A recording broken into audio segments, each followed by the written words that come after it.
मैं आतिशी ईश्वर की शपथ लेती हूँ कि मैं विधि द्वारा स्थापित भारत के संविधान के प्रति सच्ची श्रद्धा और निष्ठा रखूंगी।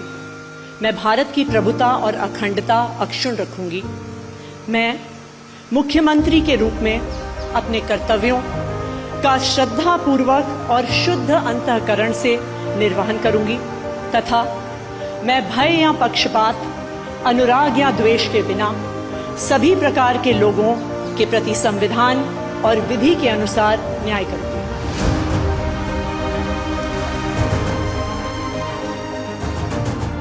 अरविंद केजरीवाल जी ने इस देश की राजनीति में एक ईमानदारी और नैतिकता की मिसाल कायम करते हुए मुख्यमंत्री की कुर्सी से इस्तीफा दे दिया। उन्होंने कहा कि मेरे लिए सिर्फ अदालत का फैसला काफी नहीं है, मैं जनता की अदालत में जाऊंगा।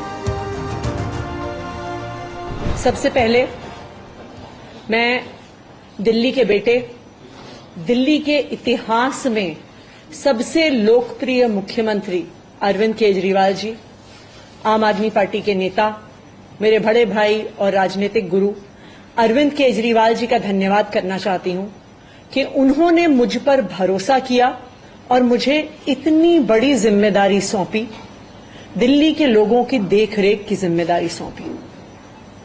लेकिन आज मैंने मुख्यमंत्री के तौर पे शपथ ग्रहण जरूर किया है, लेकिन ये मेरे लिए, हम सबके लिए एक बहुत भावुक क्षण है जब अरविंद केजरीवाल जी दिल्ली के मुख्यमंत्री नहीं हैं। अरविंद केजरीवाल जी वो व्यक्ति हैं जिन्होंने पिछले 10 सालों में दिल्ली की तस्वीर को बदल डाला, जिन्होंने पिछले 10 सालों में दिल्ली की आम लोगों की जिंदगी को बदल डाला। अरविंद केजरीवाल जी वो व्यक्ति हैं जिन्होंने दिल्ली में रहने वाले एक आम इंसान का, एक गरीब इंसान का दर्द समझा, उनके रोज रोज का संघर्ष समझा।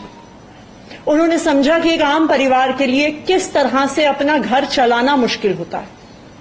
अरविंद केजरीवाल जी वो व्यक्ति हैं जिन्होंने दिल्ली वालों को फ्री बिजली दी, 24 घंटे बिजली दी। अरविंद केजरीवाल जी वो व्यक्ति हैं जिन्होंने दिल्ली के सरकारी स्कूलों में पढ़ने वाले बच्चों का भविष्य बदल डाला, उनको जिंदगी में एक नया अवसर, आगे बढ़ने का अवसर दिया। अरविंद केजरीवाल जी वो व्यक्ति हैं जिन्होंने दिल्ली की महिलाओं को शिक्षा में, रोजगार में आगे बढ़ने का मौका दिया, फ्री बस यात्रा देके। अरविंद केजरीवाल जी वो व्यक्ति हैं जिनकी वजह से आज दिल्ली के लोगों को अपने परिवार के सदस्य का इलाज करवाने के लिए अपने गहने नहीं गिरवी रखने पड़ते, अपने घर नहीं गिरवी रखने पड़ते, क्योंकि सरकारी अस्पतालों में अच्छा इलाज होता है। तो जब अरविंद केजरीवाल जी दिल्ली के मुख्यमंत्री नहीं रहते तो ये हम सब के लिए एक बहुत मुश्किल और एक भावुक घड़ी। आज क्यों अरविंद केजरीवाल जी दिल्ली के मुख्यमंत्री नहीं है?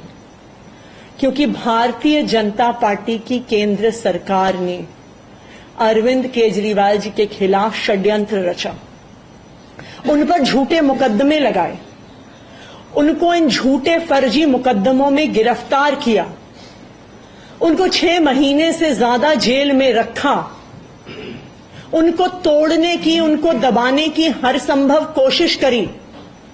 लेकिन अरविंद केजरीवाल जी टूटे नहीं, अरविंद केजरीवाल दबे नहीं।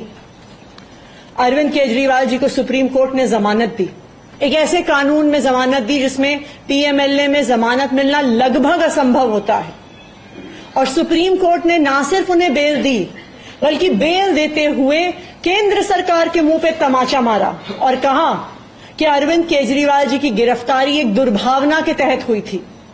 ये कहा कि केंद्र सरकार की एजेंसी सीबीआई, ईडी पिंजरे में बंद एक तोते की तरह हैं जो सिर्फ अपनी मालिक की आवाज में बोलती हैं। हो सकता है कि कोई और नेता होता तो उनके लिए अदालत का ये फैसला काफी था और वो तुरंत जाके मुख्यमंत्री की कुर्सी पर बैठ जाते।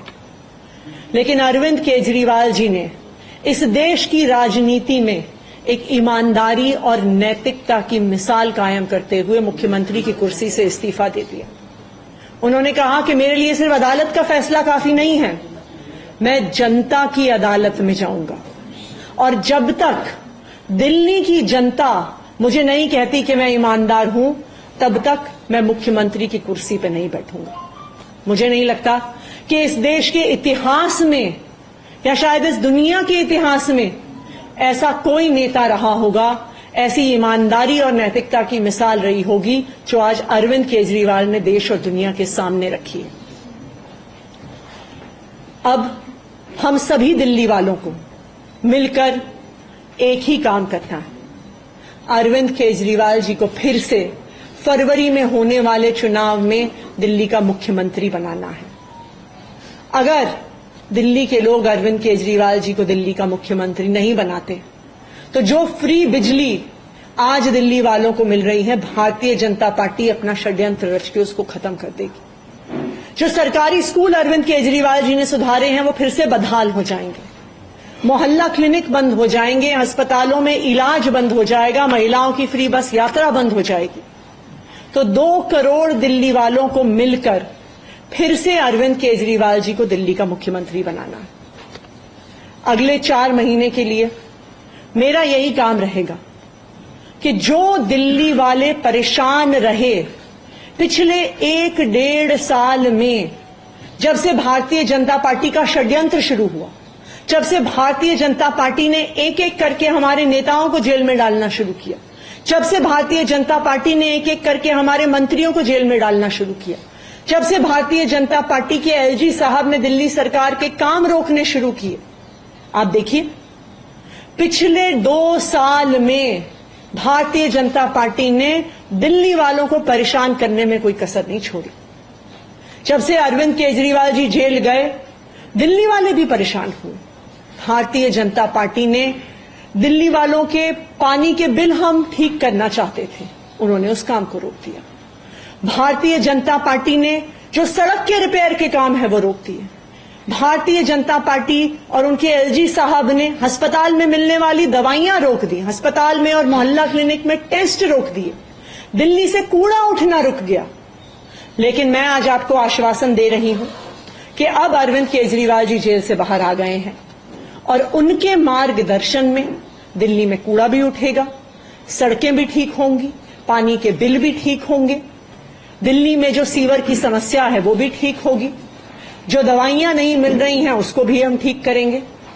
मैं दिल्ली वालों को यह आश्वासन देना चाहती हूं कि अब अरविंद केजरीवाल जी जेल से बाहर हैं, भारतीय जनता पार्टी का कोई भी षड्यंत्र हम सफल नहीं होने